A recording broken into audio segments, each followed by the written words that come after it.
माझी मैना गावावर राहिली, माझ्या जीवाची होती या काहिली.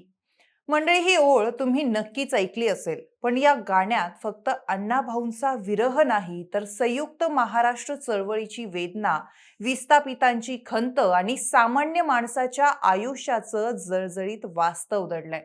अशी असंख्य गाणी, पोवाडे, कथा आणि कादंबऱ्या लिहिणारा माणूस म्हणजे लोकशाहीर अण्णाभाऊ साठे. एक असा माणूस ज्याच्याकडे पुस्तक विकत घेण्यासाठी एकेकाळी पैसे नव्हते. पोटाची खळगी भरवण्यासाठी लहानपणापासूनच मजुरी करावी लागत होते. मनात शिकायची प्रचंड इच्छा होती, पण समाज इतका कठोर की समाजाने शाळेतल्या पहिल्याच दिवशी जातीय भेदभाव आणि अपमान केला. त्यामुळे या मुलानं कायमच शाळेचा उंबरा सोडला.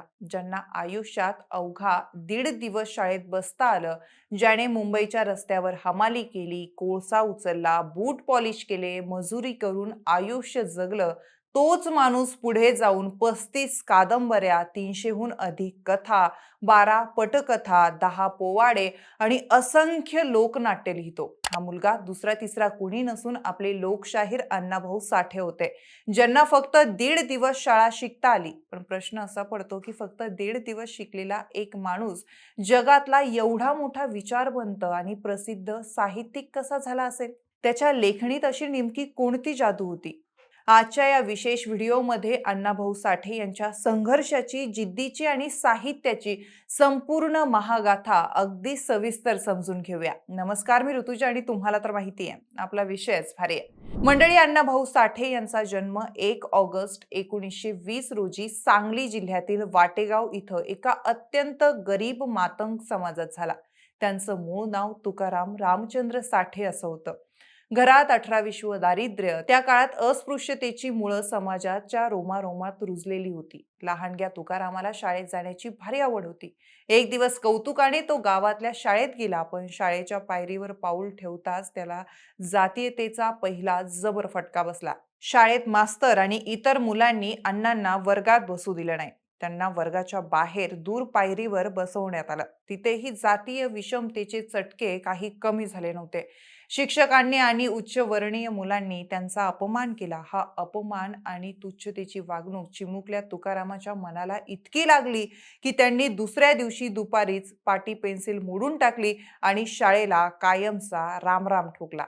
त्यानंतर शाळेचे दरवाजे अण्णांसाठी कायमचे बंद झाले होते. पण निसर्ग आणि समाज हीच त्यांची खरी शाळा बनणार होती. 1930च्या दशकात महाराष्ट्रात भीषण दुष्काळ पडला. पोटाची खळगी भरवण्यासाठी वाटेगावच्या अनेक कुटुंबांनी मुंबईची वाट धरली. अण्णाभाऊंचे कुटुंबही मुंबईकडे निघालं.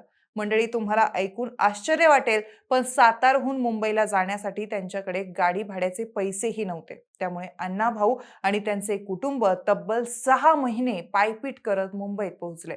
वाटेत मजुरी करायचे, 2 वेळच्या भाकरीचा शोध घ्यायला ते पुढे चालायचे. असा तो खडतर त्यांचा प्रवास होता. या प्रवासात अण्णांनी भारताचे खरे खेडूत, त्यांची गरिबी, त्यांचं दुःख अत्यंत जवळून पाहिलं. मुंबईत आल्यावर या 13-14 वर्षाच्या मुलाला शहराचं एक वेगळं रूप दिसलं होतं. एका बाजूला मोठ्या इमारती, दुसरीकडे गिरणी कामगारांच्या अंधाऱ्या चाळी. अण्णांनी पोटासाठी काय काय केलं नसेल. त्यांनी मुंबईच्या रस्त्यावर बूट पॉलिश केले, रस्त्यावरील कोळसा गोळा करून विकला, भाजीच्या बाजारात हमाली केली.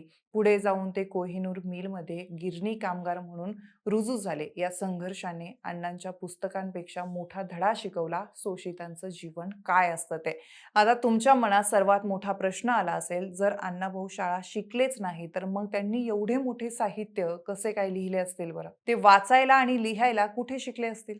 मंडळी, हा किस्सा अत्यंत प्रेरणादायी आहे. अण्णाभाऊंना वाचनाची आणि ज्ञानाची प्रचंड भूक होती. मुंबईत काम करताना त्यांनी स्वतःहून शिकायचं ठरवलं. त्यांनी रात्रीच्या वेळी मुंबईच्या गल्ली बोळात फिरत फिरत दुकानांवरील पाट्या, सिनेमाचे पोस्टर्स आणि रस्त्यावरील जाहिरातींवरची अक्षरं न्याहाळायला सुरुवात केली. ती अक्षरं मनात साठवून ठेवायला लागले. गिरणीत काम करताना किंवा चाळीत राहताना ते मित्रांना विचारायचे, हे अक्षर कोणतं? याचा अर्थ कसा असतो? याचा उच्चार काय होतो? अशा प्रकारचे प्रश्न ते इतरांना विचारायचे आणि त्यांच्या मदतीने हळूहळू मुळाक्षरं ओळखायला ती सुरुवात करायला लागले. आणि त्याच काळात रस्त्यावर पडलेले वर्तमानपत्राचे तुकडे उचलून अण्णा ते वाचायचा प्रयत्न करायचे. जिद्दीच्या जोरावर 1.5 दिवस शाळा शिकलेल्या माणसाने वाचायला आणि लिहायला आत्मसात केलं. त्यानंतर अण्णाभाऊ नेहमी म्हणायचे की जग अनुभवलंय, मी ते दुःखाच्या मुशीत शिकलोय. त्यामुळे माझं साहित्य हे काल्पनिक नाही, तर मी जगलेलं सत्य आहे. अण्णाभाऊंच्या हातात जेव्हा डफ यायचा आणि ते खंजिरी वाजवून गाऊ लागायचे, तेव्हा हजारो गिरणी कामगार मंत्रमुग्ध व्हायचे. त्यांची भाषा साधी पण शब्दात आगीची ठिणगी असायची. माझी मैना गावाकडे राहिली ही छक्कड जेव्हा अण्णा गायचे, तेव्हा संयुक्त महाराष्ट्र चळवळीतील लोकांच्या डोळ्यात अश्रू आणि रक्तात अंगार फुलून यायचा. अण्णाभाऊ साठे, अमर शेख आणि दत्ता गव्हाणकर या यत्रीने आपल्या शाहिरीने संपूर्ण महाराष्ट्र त्या काळी ढवळून काढला होता. शाहिरीनंतर अण्णाभाऊंनी आपलं लक्ष कादंबरी आणि कथा लेखनाकडे वळवलं. त्यांनी लिहिलेल्या साहित्याने मराठी साहित्याचा चेहरा-मोहराच बदलून टाकला होता. तोपर्यंत मराठी साहित्यात एक उच्चवर्गीय किंवा काल्पनिक गोष्टी लिहिल्या जात होत्या. पण अण्णाभाऊंनी शेतकरी, दलित, कष्टकरी, भटक्या जमाती आणि वेश्या यांना आपल्या साहित्याचं नायक बनवलं. 1959 मध्ये प्रसिद्ध झालेली फकीरा ही अण्णाभाऊंची सगळ्यात प्रसिद्ध आणि अजरामर कादंबरी आहे. ब्रिटिशांच्या काळात आपल्या लोकांच्या पोटासाठी, हक्कासाठी आणि स्वातंत्र्यासाठी बंड पुकारणाऱ्या फकीरा या शूर नायकाची ही कथा आहे. या कादंबरीला 1961 मध्ये महाराष्ट्र सरकारचा सर्वोत्तम कादंबरीचा पुरस्कार मिळाला. अण्णांनी ही कादंबरी डॉक्टर बाबासाहेब आंबेडकर यांच्या झुंजार लेखणीला समर्पित केली होती. याशिवाय वैजयंता, माकडीचा माळ, चित्रा, आवडी, गुलाम अशा एकापेक्षा एक सरस कादंबऱ्या त्यांनी लिहिल्या. वैजयंता कादंबरीवर आधारित चित्रपटही बनवला गेला होता. त्यांच्या साहित्याचे वैशिष्ट्य म्हणजे अण्णांच्या साहित्यातील स्त्रिया हताश किंवा अबला नव्हत्या. त्या अन्यायाविरुद्ध लढणाऱ्या, स्वाभिमानी आणि कणखर होत्या. मंडळी, ज्या माणसाला महाराष्ट्रातील काही लोकांनी त्यांच्या जातीवरून किंवा शिक्षणावरून हिणवलं, त्या माणसाचं नाव एका रात्रीत जगभरात पोहोचलं. अण्णाभाऊ साठे यांच्या साहित्याचं भाषांतर रशियन, पोलिश, जर्मन, इंग्रज अशा अनेक भाषांमध्ये झालं. रशियन लोक त्यांना भारताचा मॅक्सिम ग्रोकनी म्हणू लागले होते. 1961 मध्ये अण्णाभाऊ साठे यांना रशियाच्या इंडो सोव्हिएत सांस्कृतिक परिषदेसाठी आमंत्रित करण्यात आलं होतं. 1.5 दिवस शाळेत गेलेला वाटेगावचा तुकाराम आज विमानानं रशियाला जाणार होता. तिथे त्याचं अभूतपूर्व स्वागत झालं. त्यानंतर त्यांनी रशियात माझा रशियाचा प्रवास हे गाजलेलं प्रवास वर्णन लिहिलं. आज रशियातील मॉस्कोच्या रुडोमोनी परदेशी साहित्य वाचनालयात अण्णाभाऊ साठे यांचा भव्य अर्धपुतळा बसवण्यात आलाय. हा सन्मान मिळवणारे ते अत्यंत मोजक्या भारतीय साहित्यांपैकी एक आहे. मंडळी, जगभरात नाव कमावलेल्या या महान लेखकाचं वैयक्तिक आयुष्य मात्र अत्यंत वेदनादायी आणि गरिबीत केलं. ज्या माणसाच्या कादंबऱ्यावर लाखोंचे व्यवहार झाले, त्या माणसाच्या आयुष्याच्या शेवटी वैद्यकीय उपचारासाठी आणि 2 वेळच्या जेवणासाठीही त्यांना संघर्ष करावा लागला. मुंबईच्या घाणेरड्या चाळीत उपेक्षेच्या अंधारात राहूनही त्यांनी आपली लेखणी थांबवली नाही. अखेर 18 जुलै 1969 रोजी अवघ्या 49व्या वर्षी या महामानवानं जगाचा निरोप घेतला. अण्णाभाऊ साठे हे केवळ साहित्यिक नव्हते, तर ते समाजात क्रांती घडवून आणणारे विचारवंत होते. त्यांनी दिलेला एक विचार आजही भारताच्या कानाकोपऱ्यात गुंजतो. पृथ्वी ही शेषाच्या मस्तकावर तरलेली नसून दलितांच्या आणि कष्टकऱ्यांच्या तळहातावर तरलेली आहे.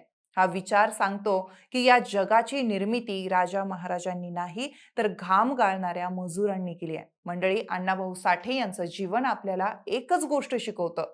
परिस्थिती कितीही वाईट असू द्या आणि तुमच्याकडे औपचारिक पदव्या नसतील तरीही जर तुमच्याकडे जिद्द, मेहनत आणि प्रामाणिकपणा असेल, तर तुम्ही जगाच्या शिखरावर पोहोचू शकता. 1.5 दिवस शाळेत गेलेला एक मुलगा जर जगातील महान लेखक बनू शकतो, तर जगातली कोणतीही गोष्ट अशक्य नाहीये. अण्णाभाऊ साठे यांची ही प्रेरणादायी जीवनगाथा तुम्हाला कशी वाटली ते आम्हाला कमेंट करून नक्की सांगा. आणि जर तुम्हाला हा व्हिडिओ आवडला असेल तर लाईक, शेअर आणि तसंच आमच्या विशेष भारीच्या YouTube चॅनलला सबस्क्राईब करायला विसरू नका. धन्यवाद.